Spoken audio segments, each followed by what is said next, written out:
Dear students, welcome back to our mathematics class standard 9. കഴിഞ്ഞ ക്ലാസ്സിൽ നമ്മൾ റിവിഷൻ ആയിരുന്നു ചെയ്തുകൊണ്ടിരുന്നത്. സെക്കൻഡ് യൂണിറ്റിന്റെ റിവിഷൻ ആയിരുന്നു. ഫസ്റ്റ് യൂണിറ്റ് സെക്കൻഡ് യൂണിറ്റ് നമ്മുടെ അവസാനിച്ചു. പുതിയ യൂണിറ്റ് നമുക്ക് എടുക്കണതിന് മുമ്പ് അതിന്റെ റിവിഷനൊക്കെ ഒന്ന് നടത്തണം. കാരണം അസസ്മെന്റ് വരുന്നുണ്ട്, വർക്ക്ഷീറ്റ് വരുന്നുണ്ട്. മാത്സ് അടുത്ത ദിവസം നമുക്ക് മാത്സിന്റെ വർക്ക്ഷീറ്റ് ആണ്. അപ്പൊ അത് ചെയ്യണമെന്നുണ്ടെങ്കിൽ ഒന്ന് റിവൈസ് ചെയ്താലേ നമുക്ക് മുമ്പത്തെ ഒക്കെ കുറെ ജൂണിലൊക്കെയാണ് നമ്മൾ ഫസ്റ്റ് യൂണിറ്റ് ഒക്കെ എടുത്തത്. അപ്പൊ അതൊന്ന് റിവൈസ് ചെയ്യണം. കഴിഞ്ഞ ക്ലാസ്സിൽ നമ്മൾ സെക്കൻഡ് യൂണിറ്റ് ആയിരുന്നു റിവൈസ് ചെയ്തത്. ഇന്ന് ഫസ്റ്റ് യൂണിറ്റ് ഒന്ന് റിവൈസ് ചെയ്ത് നോക്കാം. അതിനുശേഷം നമുക്ക് ഓണം വെക്കേഷൻ ഒക്കെ കഴിഞ്ഞിട്ട് after Onam vacation we shall take the third unit. Okay, then look on the board. Revision of the first chapter, things to remember, poems to remember. അസസ്മെന്റിന് വർക്ക്ഷീറ്റിന് വേണ്ടിയുള്ള പോയിന്റ്സുകളാണ് റിമെമ്പർ ചെയ്യുക, ഓർത്ത് വെക്കാനായിട്ടുള്ള കാര്യങ്ങൾ. ഇതിനെ ബേസ് ചെയ്തിട്ടുള്ള ക്വസ്റ്റ്യൻസ് ആയിരിക്കും വരുന്നത്. ഏത് ക്വസ്റ്റ്യൻസ് ആണെന്നില്ല, ഇതൊക്കെയാണ് അതിന്റെ ഫസ്റ്റ് ചാപ്റ്ററിൽ വരുന്ന main things. Main points in the first unit are triangles of equal area. How can you identify triangles of equal area? What are the procedure? What are the steps for identifying the equal area triangles? Equal area ഉള്ള ട്രയാങ്കിൾസിനെ നമുക്ക് എങ്ങനെ കുറെ ട്രയാങ്കിൾസിൽ നിന്ന് എങ്ങനെ identify ചെയ്തെടുക്കാം? അതാണ് first point. എങ്ങനെ identify ചെയ്തെടുക്കാം? Triangles have equal area when they have same base and the third vertex lies on a line parallel to the base. Basin parallel ആയിട്ടുള്ള ഒരു ലൈനിലാണ് മൂന്നാമത്തെ വെർട്ടെക്സ് ട്രയാങ്കിളിന്റെ കിടക്കുന്നത്. എല്ലാ ട്രയാങ്കിൾസിനും സെയിം ബേസ് ആയിരിക്കും വേണം. അങ്ങനെ വരുന്ന എല്ലാ ട്രയാങ്കിൾസും എന്തായിരിക്കും? ഈക്വൽ ഏരിയ ഉള്ളതായിരിക്കും. They have equal area. അപ്പൊ അത് നിങ്ങളുടെ നോട്ടൊക്കെ എഴുതി വെച്ചിട്ടുണ്ടല്ലോ അന്ന്. അപ്പൊ അതൊക്കെ ഒന്ന് മറിച്ച് നോക്കുമ്പോൾ അതെങ്ങനെയാണ് കണ്ടുപിടിക്കാനുള്ളത് മനസ്സിലാവും. Then second one, construction of equal area triangles. അപ്പൊ ഈക്വൽ ഏരിയ എങ്ങനെയാണ് ഐഡന്റിഫൈ ചെയ്യാന്ന് മനസ്സിലാക്കിയെടുത്തു. അതിനുശേഷം അത് എങ്ങനെ കൺസ്ട്രക്ട് ചെയ്യും?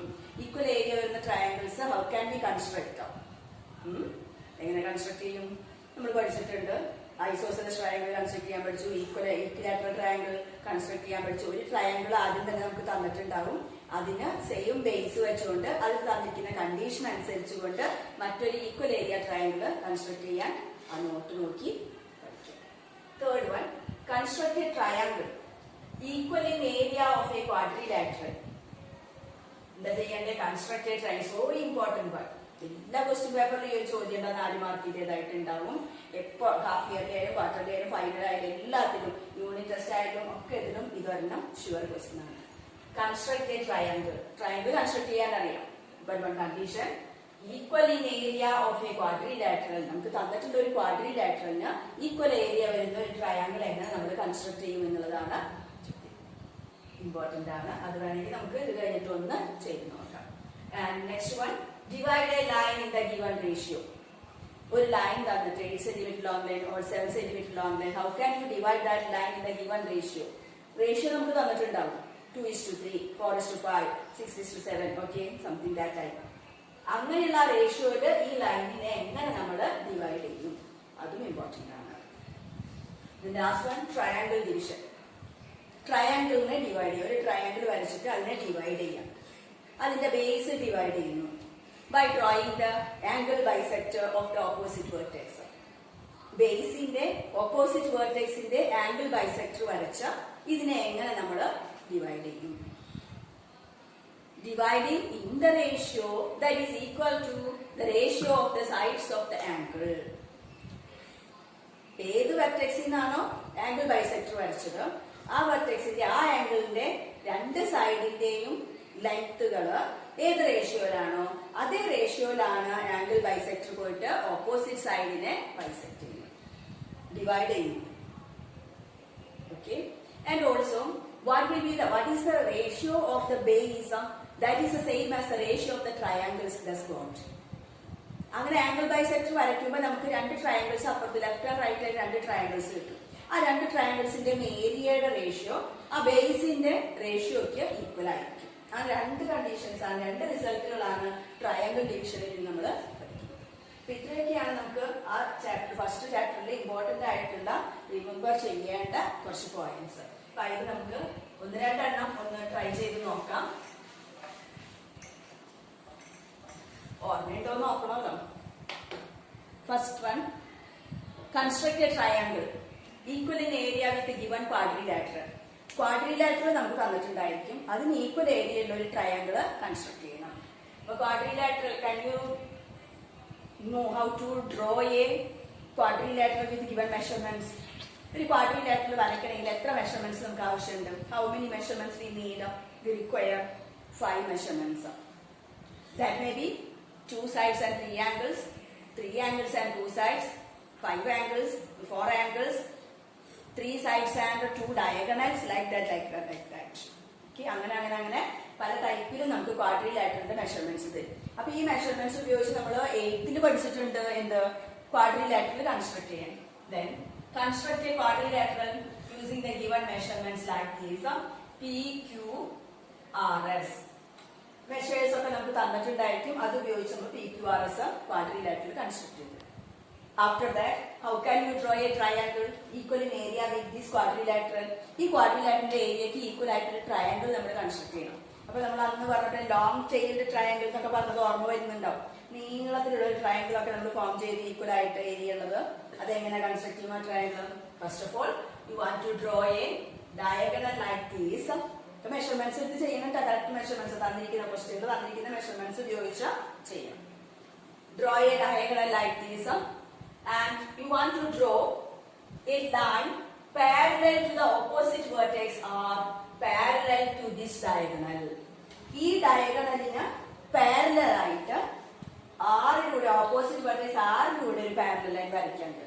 പാരലൽ ലൈൻ വരയ്ക്കാൻ അറിയാൻ നിങ്ങൾക്ക് സെറ്റ് സ്ക്വയർ സ്കെയിലും വെച്ച് സ്ലൈഡ് ചെയ്ത് ആറിലെത്തുമ്പോൾ ഇത് നീട്ടി വരയ്ക്കാം. വെറുതെ കൈകൊണ്ട് കൊണ്ട് വരയ്ക്കല്ല കേട്ടോ. സ്കെയിൽ വെച്ച് അങ്ങോട്ട് വരച്ചു കഴിഞ്ഞാൽ ചിലപ്പോൾ പാരലൽ ആവില്ല. ഇവിടെ എത്തുമ്പോഴേക്കും അത് കൂട്ടിമുട്ടും.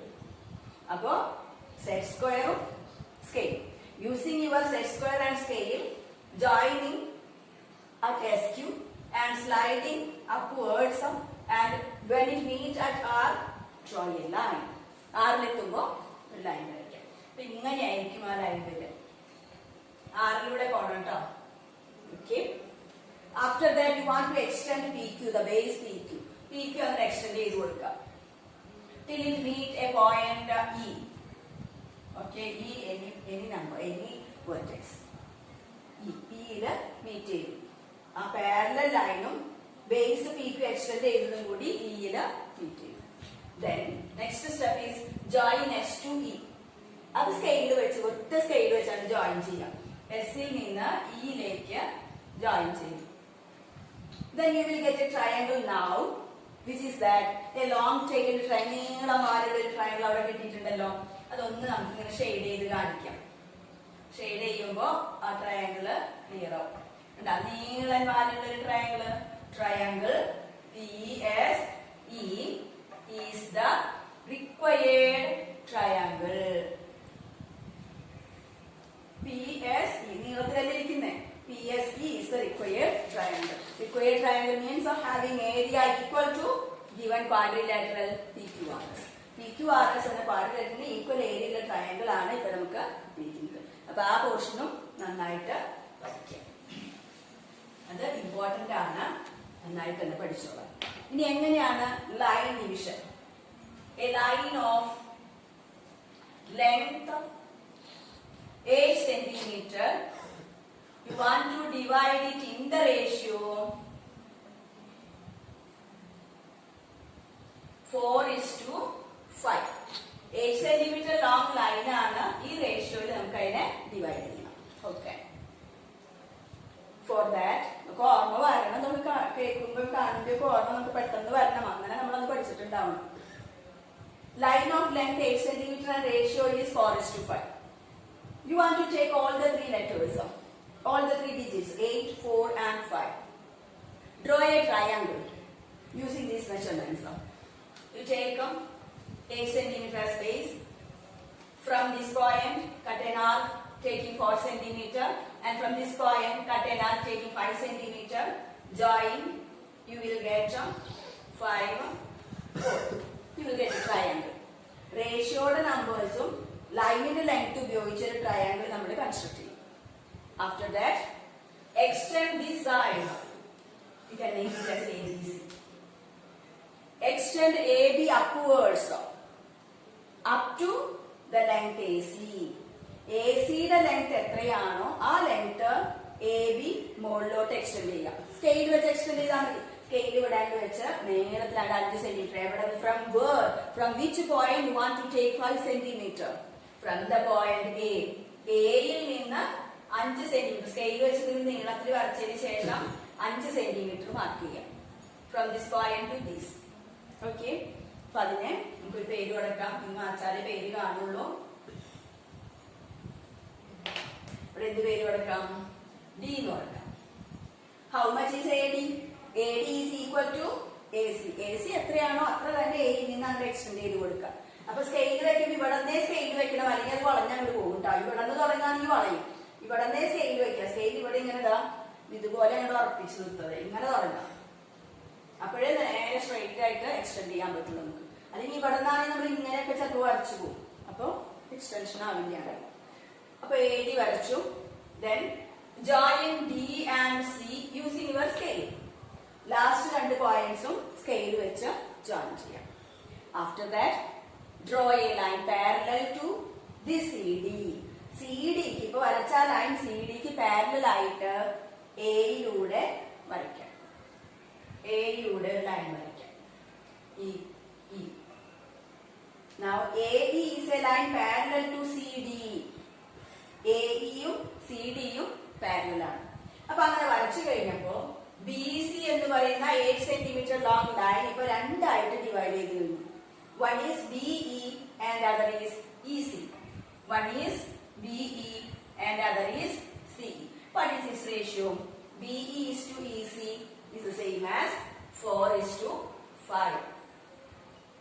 BE എന്ന് പറയുമ്പോൾ BE യുടെ ലെഫ്റ്റ് സൈഡിൽ 4 അല്ലേ വരുന്നത്. അപ്പൊ 4 BE യുടെ 4. ഇനി AC എന്ന് പറയുന്നത് 5 ആണ്. അപ്പൊ EC ക്ക് ആ 5 എന്ന് കൊടുത്തു. 4 is to 5 നമ്മൾ 8 സെന്റിമീറ്റർ ലോങ് ലൈനെ ഡിവൈഡ് ചെയ്തു. Good idea. അപ്പൊ ഈ 3 ലെറ്റേഴ്സും വെച്ച് ട്രയാങ്കിൾ വരച്ചതിന് ശേഷം എക്സ്റ്റൻഷൻ നടത്തി, ജോയിൻ ചെയ്തു, പാരലൽ വരച്ചു. ത്രെഡ് പണി പാരലൽ വരച്ചാൽ after that BE is to EC. The base is divided in the ratio 4 is to 5. അപ്പൊ അവിടെ തന്നെ നമുക്ക് ട്രയാങ്കിൾ ഡിവിഷനും കൂടി വരുന്നുണ്ട്. ABC എന്ന ട്രയാങ്കിളിനെ ബേസ് നമ്മൾ 4 is to 5 ഡിവൈഡ് ചെയ്യും. ഇതെങ്ങനെ നമുക്ക് കിട്ടിയത്? ഇതൊന്നും വരയ്ക്കാതെ നമുക്ക് അത് പറയാൻ പറ്റും. You can say without drawing all these. AE is the angle bisector. AE എന്ന് പറയുന്നത് ആംഗിൾ ബൈസെക്ടർ ആണ്. നമ്മൾ പ്രൂവ് ചെയ്തിട്ടുണ്ട്. ആംഗിൾ ബൈസെക്ടർ ഓപ്പോസിറ്റ് സൈഡിനെ ആംഗിളിന്റെ സൈഡിന്റെ റേഷ്യോയില് ഡിവൈഡ് ചെയ്യും. Angle is A. AE is the bisector. The sides of this angle A are 4 and 5. A എന്ന ആംഗിളിന്റെ sides 4 ഉം 5 ആണ്. ആ റേഷ്യോയിലാണ് ഈ ബൈസെക്ടർ പോയിട്ട് ഓപ്പോസിറ്റ് സൈഡിനെ ഡിവൈഡ് ചെയ്യുന്നത്. Opposite side BC. BC യെ ഈ ബൈസെക്ടർ 4, 5 എന്ന റേഷ്യോയില് ഡിവൈഡ് ചെയ്യണം. Okay, you got the idea? Also, one more thing. സൈഡിനെ ഡിവൈഡ് ചെയ്യുന്ന പോലെ തന്നെ നമുക്ക് ഏരിയ കൂടി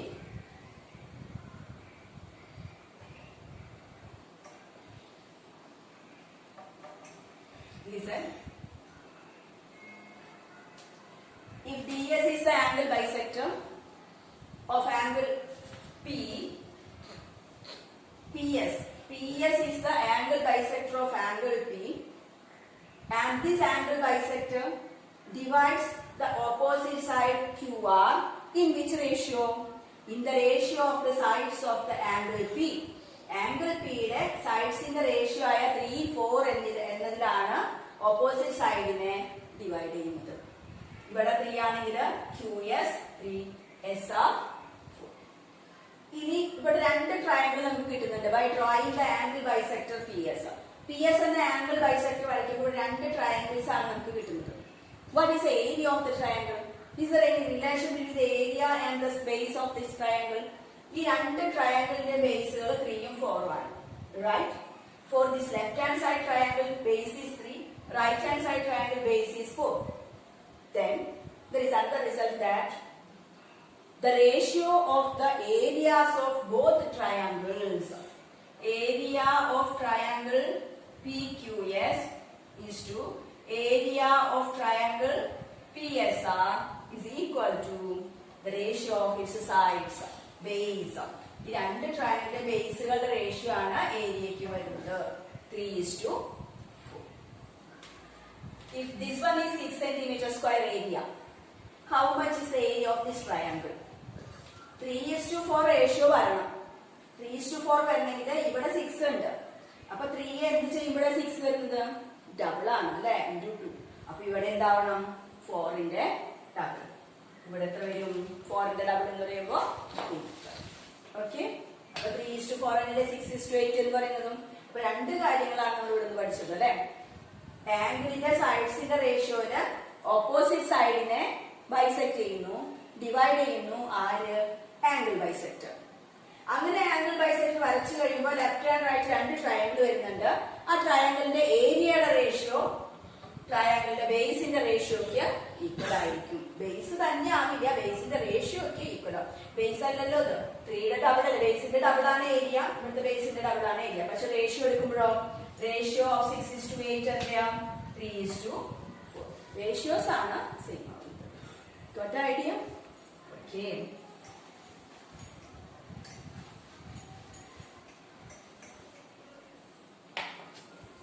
And in the second unit, decimal forms ഒന്ന് റിവൈസ് ചെയ്യാം. കുറച്ച് റിവിഷനൊക്കെ നമ്മൾ അവിടെ നടത്തിയിട്ടുണ്ട്. ഇത് കൂടാതെ find the decimal form of 1/5 plus 1/5 square plus 1/5 cube.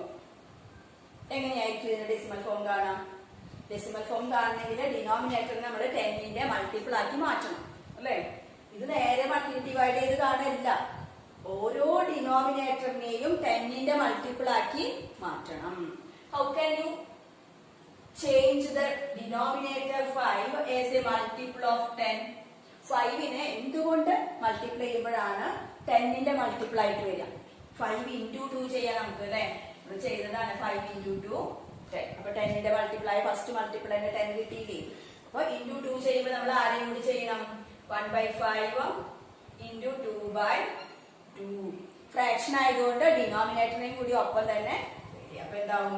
1 into 2 2, 5 into 2 10. അപ്പൊ 10ന്റെ മൾട്ടിപ്പിൾ ആയിട്ട് മാറ്റി. 2/10 എന്ന് പറഞ്ഞാൽ എന്താ? 0.2. നമുക്ക് അറിയാവുന്ന കാര്യമാണ്. Then similarly 1/5 square. How can you change this 5 square as a multiple of 10?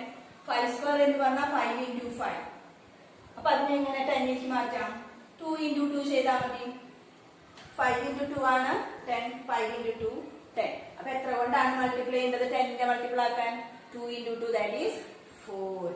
Therefore 1/5 square into 4/4. Right? ഇവിടെ എത്രയാണോ അതിന്റെ 2 സ്ക്വയർ ഉണ്ട്. 5 ആണെങ്കിൽ 5 into 2 ആണ് 10. അപ്പൊ 5 സ്ക്വയർ ആണെങ്കിലോ into 2 സ്ക്വയർ വരും. 5 ക്യൂബ് ആണെങ്കിലോ into 2 ക്യൂബ് വരും. ഇത്രയുള്ള വ്യത്യാസം. ഇവിടെ എന്താവും? 4/5 square is 25. 25 into 4 100 is equal to 2 0 വരുമ്പോ 2 പ്ലേസ് വേണം ആഫ്റ്റർ ദ ഡെസിമൽ. ഒരു പ്ലേസേ ഉള്ളൂ, ഇല്ലാത്ത പ്ലേസിൽ നമുക്ക് 0 കൊടുത്തിട്ട് പോയിന്റ് ഇടാം. അപ്പൊ ഇത് രണ്ടും കിട്ടി. Similarly 1/5 cube. How can you change this denominator as a multiple of 10? 5 cube ആണെങ്കിൽ 2 cube ഉണ്ട് അല്ലേ. 1/5 cube into 2 cube by 2 cube is equal to 2 cube is 8. 5 cube is 125 into 2 cube is 8 is equal to 1000. അപ്പൊ multiple of 10 വന്നില്ലേ ഡിനോമിനേറ്ററിൽ. അപ്പൊ ഇവിടെ 3 zeros ഉള്ളത് കൊണ്ട് ഒരാളെ ഉള്ളൂ, ഇവിടെ ഒരു പോയിന്റേ ഉള്ളൂ, ഒരു ഡിജിറ്റേ ഉള്ളൂ. 3 ഡിജിറ്റ് നമുക്ക് വേണം. അപ്പൊ ഇല്ലാത്ത രണ്ടെണ്ണത്തിനും കൂടി ചേർത്ത് സീറോസ്. ഇതെല്ലാം കൂടി ആഡ് ചെയ്യാം. 1/5 എത്രയായിരുന്നു നമുക്ക് കിട്ടിയത്? 0.2 പ്ലസ് 1/5 സ്ക്വയർ എന്ത് വന്നു? എത്രയാ വന്നത്? 1/5 square into 2 square by 2 square 4/100 that is 0 4 plus ഇവിടെ എന്ത് വന്നു 1/5 ക്യൂബിന് നമുക്ക് എന്ത് കിട്ടി 0.008 റൈറ്റ്. ഇനി ഇത് അങ്ങോട്ട് ആഡ് ചെയ്യാം. അപ്പൊ ഡെസിമൽ ഫോം ആയില്ലേ? ആഡ് ചെയ്യുമ്പോ എങ്ങനെ ആഡ് ചെയ്യാം? 0.2 plus 0. First digit is 0 4. Next one point. First one is 0. Second one is 0. Third one is 8. Add ചെയ്യാം. 8 4 2. Therefore 0.248 is the decimal form of 1/5 plus 1/5 square plus 1/5 cube. Okay. ഒക്കെയാണ് important ആയിട്ടുള്ളത്. പിന്നെ important ഈ ചാപ്റ്ററിൽ ഇവിടെ കഴിഞ്ഞ ക്ലാസ്സിൽ പറഞ്ഞു. ഇതല്ലാതെ ഈ ചാപ്റ്ററിൽ തന്നെ സെക്കൻഡ് യൂണിറ്റിൽ തന്നെ വേറൊരു സെക്ഷൻ കൂടി നമുക്ക് എപ്പോഴും യൂസ് ചെയ്യേണ്ടി വരുന്ന ഒരു കാര്യം ടീച്ചർ പറഞ്ഞിട്ടുണ്ടായില്ല. അതും നമ്മുടെ മനസ്സിൽ ഓർത്തു വെക്കാൻ വേണ്ടിയിട്ടുള്ള ഒരു കാര്യമാണ്. 1/2 1/3. These are two fractions. 1/2 and 1/3 are two fractions. Which one is larger or which one is smaller? ഈ രണ്ട് ഫ്രാക്ഷൻസിലും ഏതാണ് വലുത് ഏതാണ് ചെറുത് എന്ന് കണ്ടുപിടിക്കണം. അപ്പൊ ചെറിയ നമ്പേഴ്സ് ആയി ചെറിയ ഫ്രാക്ഷൻസ് ആയാലും നമുക്ക് എളുപ്പം പറയാൻ പറ്റും 1/2 is greater than 1/3. Right? 1/2 ആണ് 1/3യേക്കാൾ വലുത്. അല്ലേ? This one is 0.5. This one is 0.33 something. Right? You know that. Therefore 1/2 is greater than 1/3. ഇത് വലിയ വലിയ ഫ്രാക്ഷൻസ് വരുമ്പോൾ ഇവിടെ 1 ഉം 2 ഉം 3 ഒക്കെ കൊച്ചു കൊച്ചു നമ്പേഴ്സ് ആണ്. അപ്പൊ എളുപ്പം നമുക്ക് കണ്ടുപിടിക്കാം. If they are so large, if the numerator and denominators of the fractions are too large, how can you identify which one is large? For that, അങ്ങനെ വരുമ്പോൾ ചെയ്യേണ്ട മെത്തേഡ് ആണ് എളുപ്പവഴിയുണ്ട്. ഇതന്നെ എടുക്കാം. നമുക്ക് ഈ ഒരു കേസ് തന്നെ എടുക്കാം. 1/2 and 1/3. You want to cross multiply both fractions like this. Numerator into denominator 1 into 3. Numerator into denominator 1 into 2. Okay. Then this one is 3. This one is 2. Right? ശരിയല്ലേ? ക്രോസ് മൾട്ടിപ്ലൈ ചെയ്യാന്ന് പറഞ്ഞാൽ അറിയാലോ. Numerator denominator. അപ്പൊ ഇത് ഇങ്ങനെ ഇത് കാണിച്ചിരിക്കുന്നത് into നല്ല ക്രോസ് മൾട്ടിപ്ലൈ ചെയ്യാനാണ്. മനസ്സിലായോ? ന്യൂമറേറ്റർ ഡിനോമിനേറ്ററിലേക്ക് പോകണം. ഇവിടുത്തെ ന്യൂമറേറ്റർ ഇവിടുത്തെ ഡിനോമിനേറ്ററിലേക്ക് പോകണം. ക്ലിയർ ആയോ? വെറുതെ ഇൻറ്റു ഇട്ടേക്കല്ല. ആക്ച്വലി ഇത് ശരിക്കും ഇങ്ങനെ കാണിച്ചാൽ നിങ്ങൾക്ക് മനസ്സിലാവും. എന്താ അതുപോലെ ഇവിടെ നിന്ന് ഇങ്ങോട്ട് കാണിച്ചാൽ മനസ്സിലാവും. ഇപ്പൊ എങ്ങനെ മൾട്ടിപ്ലൈ ഉണ്ട് ടീച്ചർ പെട്ടെന്ന് ഇതിങ്ങനെ ഇട്ടുവെന്ന് മാത്രം. എന്തായാലും മീനിങ് ഇങ്ങനെ തന്നെയാണ്. Numerator denominator. അപ്പൊ ഇവിടേക്ക് ഇത് കീഴ്പോട്ടാണ്. ഈ വര കീഴ്പോട്ടാ പോയെന്ന് വെച്ച് നമുക്ക് മൾട്ടിപ്ലൈ ചെയ്യാതിരിക്കാൻ പറ്റില്ല. ഇങ്ങനെയാണ് ആക്ച്വലി വരേണ്ടത്. ഓക്കെ. എത്ര വന്നു? 3 2. Which one is larger? 3 or 2? നമുക്ക് എളുപ്പം പറയാൻ പറ്റും അല്ലേ? 3 is greater than 2. 3 ആണ് വലുത്. വായ തുറന്നിരിക്കണ തുറന്നിരിക്കുന്നതാണ് വലിയ ആള്. ഇവിടെ ചെറിയ ഭാഗമാണ്. അപ്പൊ ചെറിയ ആള്. ചെറിയ ഭാഗത്തിന് നേരെയുള്ളത് ചെറിയ ആള്, വലിയ ഭാഗത്തിന് നേരെയുള്ളത് വലിയ ആള്. അപ്പൊ 1 into 3 എന്ന് പറയുമ്പോ ഈ ഭാഗത്ത് നിന്നല്ലേ മൾട്ടിപ്ലൈ ചെയ്ത് 1 into 3. അപ്പൊ ഈ ഭാഗത്തുള്ള ആളാണ് 1/2 is greater than 1/3. 1/2 ആണ് 1/3യേക്കാൾ വലിയ ആള്. ഓക്കെ. ഇനി ഒരെണ്ണം കൂടി ഇത്തിരി വലുതും കൂടി തരാം.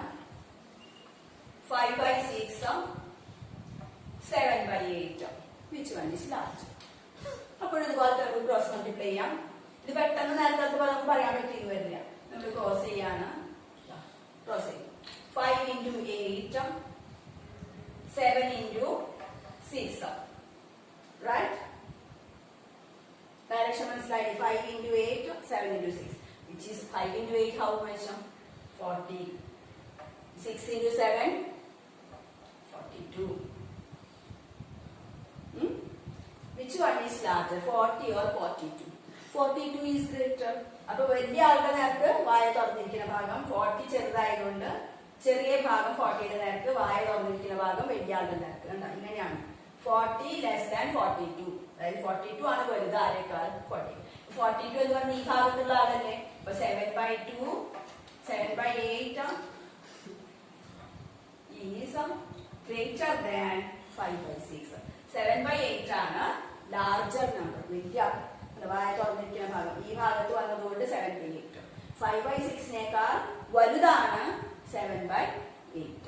അപ്പൊ ക്രോസ് ചെയ്തിട്ട് നാച്ചുറൽ നമ്പർ ആയിട്ട് വരുമ്പോൾ നാച്ചുറൽ നമ്പറിൽ നമുക്ക് കണ്ടുപിടിക്കാൻ എളുപ്പമാണ് ഏതാണ് വലുതെന്നുള്ളത്. അപ്പൊ ആ ഭാഗത്തുള്ള ഫ്രാക്ഷൻ ആയിരിക്കണം വലുത്. ക്ലിയർ ആയോ? ഓക്കെ. അപ്പൊ ഇത്രയും കാര്യങ്ങള്. പിന്നെ നേരത്തെ നമ്മൾ കണ്ടു 1/2, 1/3, 1/4, 1/5, etc. etc. In all these fractions, numerators are 1. 1 means unit. 1-നെ നമ്മൾ യൂണിറ്റ് എന്നും പറയും. യൂണിറ്റ് എന്ന് 1-നെ നമ്മൾ ചില സമയത്ത് പറയാറുണ്ട്. Therefore, in all these fractions, numerators are 1. Such fractions. Which fractions? The fractions with numerator 1 are called unit fractions. What we call unit fraction. So unit fraction എങ്ങനെ identify ചെയ്യും? Unit fractions are those fractions in which numerator is 1. Denominator അല്ല, numerator ആണ്. മുകളിലുള്ള ആള് 1 ആയി കഴിഞ്ഞാൽ അങ്ങനെ വരുന്ന എല്ലാ ഫ്രാക്ഷൻസും ആരായിരിക്കും? യൂണിറ്റ് ഫ്രാക്ഷൻസ് എന്നാണ് അതിന് പറയുന്നത്. ഡിനോമിനേറ്റർ ആര് വേണമെങ്കിലും ആയിക്കോട്ടെ, ചെറുതോ വലുതോ ഏത് നമ്പർ ആയിക്കോട്ടെ. 1/1000 it is a unit fraction. 1/2768 unit fraction because numerator is 1. Don't worry about the denominator. Whatever may be the denominator, you count only the numerator. If it is 1, we can call it unit fractions. Okay? അപ്പോൾ നമ്മുടെ ഇന്നത്തെ class നമുക്കിവിടെ അവസാനിപ്പിക്കാം. 2 യൂണിറ്റിന്റെയും revision കഴിഞ്ഞു. കഴിഞ്ഞ ക്ലാസ്സിൽ second unit കഴിഞ്ഞു. ഇപ്പൊ നമ്മൾ ഫസ്റ്റ് യൂണിറ്റിലെ ഇമ്പോർട്ടന്റ് ആയിട്ടുള്ള കാര്യങ്ങൾ പറഞ്ഞു തന്നു. ഇതെല്ലാം കൂടി ഒന്ന് കമ്പൈൻഡ് ആയിട്ട് നാളെ മറ്റന്നാളൊക്കെ നാളെ ഫുൾ ഡേ ഇരുന്ന് പഠിച്ചോളൂ. നാളെ വ്യാഴാഴ്ചയാണ്. വ്യാഴാഴ്ച നമുക്ക് വൈകുന്നേരമാണ് അസസ്മെന്റ് വർക്ക്ഷീറ്റ് മാത്സ് തരുന്നത്. ഫുൾ മാർക്ക് നിങ്ങൾ അതിന്റെ സ്കോർ ചെയ്യുന്ന ഫുൾ മാർക്കിന്റെ ബേസ് പ്രത്യേകത ഒന്നുമല്ല, അത് ഫുൾ നിങ്ങൾക്ക് എഴുതാൻ സാധിക്കണം. ഒന്നും വിടാതെ നമ്മൾ അത്ര കൃത്യമായി പഠിപ്പിച്ചിട്ടുമുണ്ട്, നിങ്ങളത് പഠിച്ചിട്ടുണ്ടെന്ന് വിശ്വസിക്കുന്നു. അപ്പോൾ നല്ല കുട്ടികളായിട്ട് അസസ്മെന്റ് വർക്ക്ഷീറ്റ് ഭംഗിയായിട്ട് ചെയ്യുക, ഫുൾ സ്കോർ ചെയ്യുക. വീണ്ടും നമുക്ക് അടുത്ത ക്ലാസ്സിൽ പുതിയ യൂണിറ്റ്, ഓണം വെക്കേഷൻ കഴിഞ്ഞിട്ട് പുതിയ യൂണിറ്റ് നമുക്ക് എടുക്കാം. Thank you.